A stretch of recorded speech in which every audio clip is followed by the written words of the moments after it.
Selamat pagi dan salam sejahtera bersama saya Konstantin Pahlawan dalam Berita Pagi Sabah edisi Jumaat 12 Februari 2021.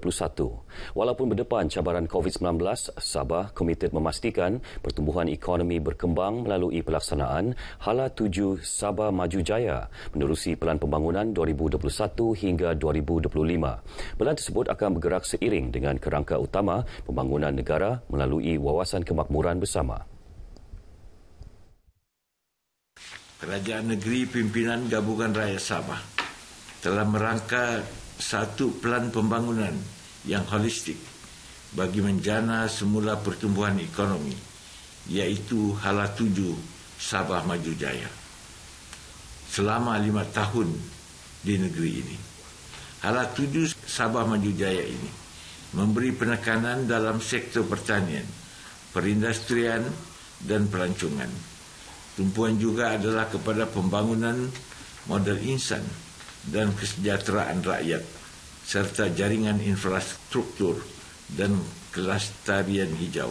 Ketua Menteri Sabah Datuk Seri Panglima Haji G. Noor menyatakan demikian sempena perutusan Tahun Baharu Cina di Kota Kinabalu. Dalam perutusannya juga, Datuk Haji G. mahu rakyat Sabah terus berganding bahu ke arah menjadikan Sabah lebih maju serta progresif kerana kepelbagaian tradisi, etnik dan bahasa menjadi kekuatan Sabah untuk membina masyarakat yang harmoni. Dalam pada itu, Datuk Haji G memberi jaminan kerajaan akan sentiasa mendengar permasalahan yang diajukan masyarakat Cina serta mencari penyelesaian segera. Beliau turut menggesa individu yang ingin menjadi usahawan agar mencontohi semangat kerja keras dan komitmen masyarakat Cina dalam memajukan bidang perniagaan. Sempena sambutan Tahun Baharu Cina ini, Datuk Haji G sekali lagi mengajak rakyat Sabah agar terus mematuhi prosedur operasi standard SOP selain mengenang pengorbanan petugas barisan hadapan dalam usaha memutuskan jangkitan COVID-19. Saya bersama keluarga serta Kerajaan Negeri Sabah ingin mengucapkan selamat Tahun Baru Cina kepada masyarakat Cina di Sabah. Akhir kata, saya ingin mengucapkan selamat maju jaya pada tahun ini dan tahun-tahun mendatang. Marilah kita saling menghormati antara satu sama lain dan berusaha menuju kejayaan, terutama dalam pelaksanaan Hala 7 Sabah Maju Jaya di negeri ini. Selaras keputusan Kerajaan Persekutuan, Kerajaan Negeri juga bersetuju dengan pembukaan aktiviti sukan berkuat kuasa hari ini dalam tempoh Perintah Kawalan Pergerakan PKP tertakluk kepada pematuhan SOP ketat seperti yang ditetapkan. Antara aktiviti dibenarkan ialah jogging dan senaman, tenis, badminton serta latihan sukan seperti bola sepak, hoki dan sepak takraw. Bagaimanapun aktiviti tersebut hanya dibenarkan secara perseorangan. Menerusi kenyataan Menteri Kerajaan Tempatan dan Perumahan Datuk Seri Panglima Masidi Manjun, kerajaan juga turut membenarkan operasi kolam pancing, pelantar pancing dan rumah rakit berdasarkan SOP yang ketat berkuat kuasa hari ini. Bagaimanapun, sebarang pertandingan memancing tidak dibenarkan sama sekali. Larangan tersebut turut terpakai kepada aktiviti sewaan bot atau sampan memancing serta vesel memancing. Mereka yang ingin beroperasi juga perlu berdaftar dengan pihak berkuasa tempatan dan Jabatan Perikanan. Sementara bagi bot memancing perlu mempunyai lesen Jabatan Laut dalam tempoh yang sah. Berkuat kuasa hari ini juga kerajaan membenarkan operasi Institut Memandu dan Pusat Latihan Penerbangan. Bagi Institut Memandu, arahan ini merangkumi perkhidmatan latihan pemanduan, kurikulum pendidikan pemandu, perkhidmatan praujian pemanduan, perkhidmatan ujian teori dan praktikal di litar dan jalan raya. Waktu operasi dibenarkan bermula 7.30 pagi sehingga 8.30 malam. Manakala bagi Pusat Latihan Penerbangan, kebenaran ini merangkumi pentadbiran di organisasi latihan diluluskan. Dalam kenyataan sama, Datuk Masidi memaklumkan kes sembuh COVID-19 di negeri ini meningkat kepada 48,707 orang. 173 kes sembuh dicatat semalam, melebihi kes jangkitan baharu 142 kes. Sementara itu, 3 lagi kematian direkodkan melibatkan 2 kes di Tawau dan 1 kes di Sandakan. Tiada kluster baharu dilaporkan. Tahun Baharu Cina 2021 tetap disambut gembira sungguh pun dalam suasana norma baharu demi memutuskan jangkitan pandemik COVID-19. Persediaan tetap dilakukan secara sederhana termasuk bagi masyarakat Cina Muslim agar semangat dan erti sebenar di sebalik perayaan ini tetap dirasakan. Pengerusi Persatuan Cina Muslim Malaysia Makmas Sabah, Richie J. Cheng berkata keselamatan setiap individu perlu diutamakan dalam menyambut perayaan ini. Nabi SAW juga telah memerintahkan mereka yang berada di tempat wabak untuk tidak keluar dari kawasannya. Mereka yang sihat pula diperintahkan untuk tidak memasuki tempat yang terkena wabak. Bagi penasihat Makmas Sabah Haji Syarif Chong pula, meskipun pertemuan secara fizikal dihadkan, namun ada ruang lain yang boleh dimanfaatkan. So we understand that we have to comply with the SOP. It doesn't mean that we cannot meet each other or visit each other's families, that we cannot be happy. It is actually dengan semangat kita that we can always go through our technology now through video, WhatsApp. Kedua-dua mereka yang ditemui di Pejabat Makmas Sabah Kepayan menggesa masyarakat agar terus bersemangat menggunakan musim perayaan ini untuk mengeratkan lagi hubungan keluarga terdekat. Happy Chinese New Year.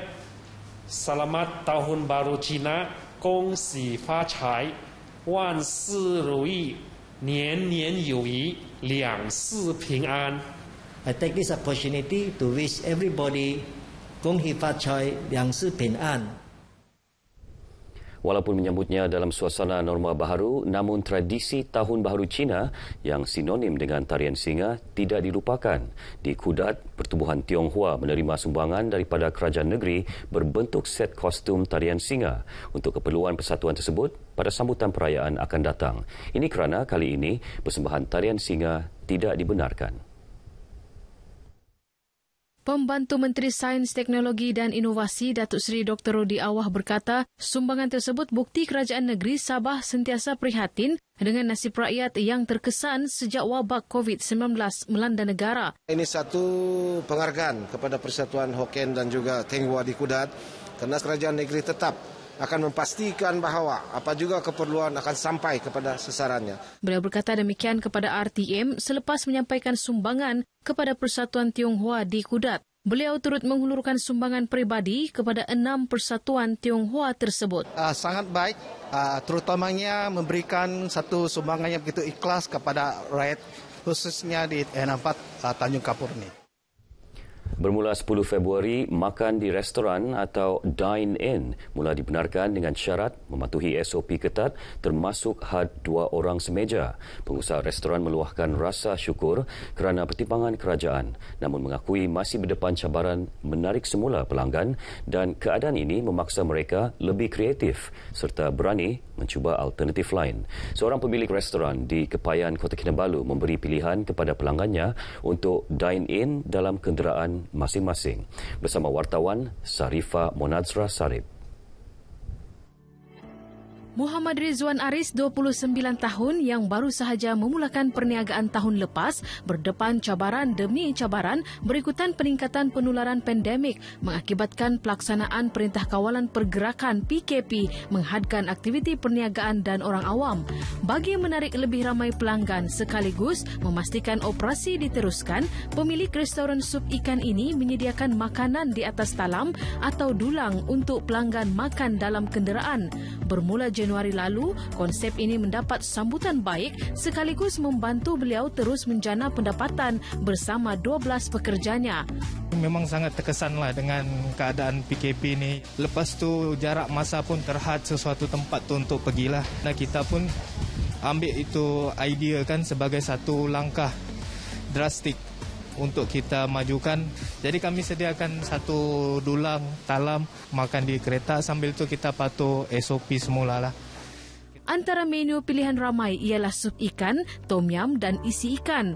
Pelanggan ditemui berpendapat konsep tersebut baik dan pada masa sama mematuhi arahan penjarakan fizikal kerana pelanggan tidak perlu berbaris, memesan dan menunggu makanan.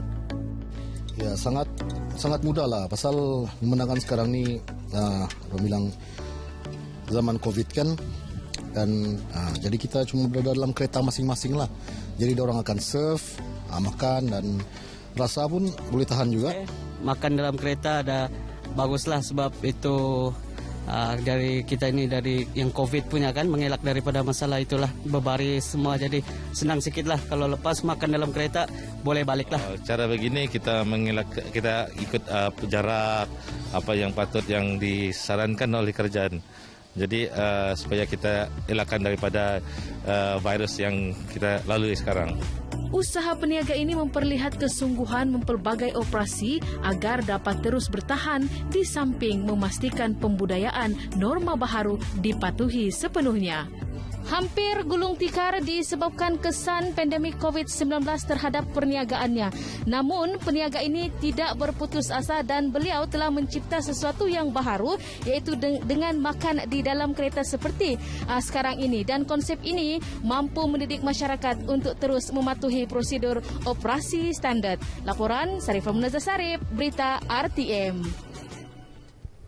Badan Bukan Kerajaan NGO Malaysian Relief Agency MRA Sabah dengan kerjasama sebuah syarikat korporat PTT Exploration and Production Public Company Limited tampil membantu golongan memerlukan termasuk penduduk terjejas banjir baru-baru ini. Menurut Koordinator MRA Sabah Daerah Kota Kinabalu, Syed Shah Reza Syed Abu Bakar, sejumlah 400 bakul bantuan makanan dan pek sanitasi serta peralatan kebersihan diagihkan.